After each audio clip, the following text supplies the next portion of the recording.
ପ୍ରଫୁଲ୍ଲ ସାମଲ ତାଙ୍କ ଦି ପୁଅ ଯାଇକି ବିଜେପିରେ ମିଶିଲେ।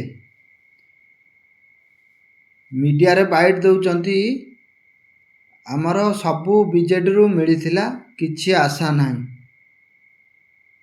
ଆଶା ନାହିଁ ଫେରେ ତୁମେ ଶଳା ଗୁଡ଼ା ଯାଇଛ କାହିଁକି ବିଜେପିକୁ?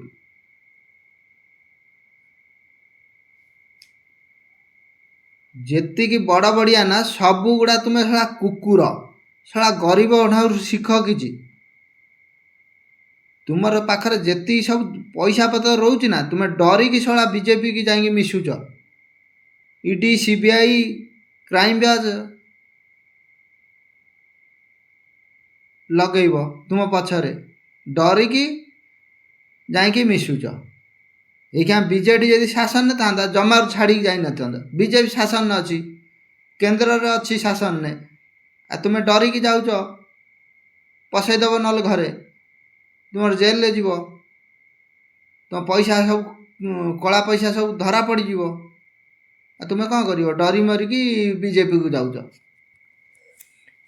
ଏଇଟା ଜାଣିଥା, ତୁମକୁ ନବୀନ ପଟ୍ଟନାୟକ କ୍ଷମା କରିଦେବ, ଓଡ଼ିଶାବାସୀ ବି କ୍ଷମା କରିଦେବେ, ଉପରବାଲା କରିବନି ତୁମକୁ କ୍ଷମା।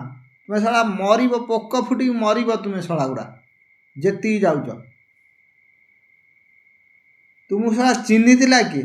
ସେଇ ନବୀନ ପଟ୍ଟନାୟକ ପାଇଁ ତୁମକୁ ଲୋକ ଚିହ୍ନିଲେ। ଆଉ ତୁମେ ଶଳା ବଡ଼ ବଡ଼ ଫୁଟାଣି କ'ଣ ମାରୁଛ? ଯେତିକି ଯାଇଥିଲେ।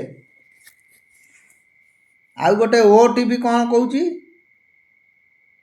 ଭଦ୍ରକରେ ଶଙ୍ଖ ଚୂନା ହେଇଗଲା। ଶଙ୍ଖ ଚୂନା କାହିଁକି ହେବ?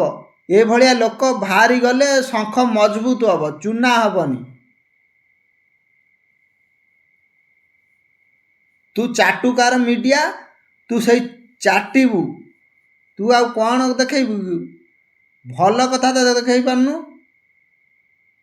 ଆଉ ଯେଉଁଟା ଗଭର୍ଣ୍ଣମେଣ୍ଟକୁ ପଚାରିବା କଥା ସେଗୁଡ଼ା ଆଉ ପଚାରୁନୁ। ଚାକିରି କୁଆଡ଼େ ଗଲା? ବେକାରୀ ସମସ୍ୟା କେଉଁଦିନ ସୁଧୁରିବ?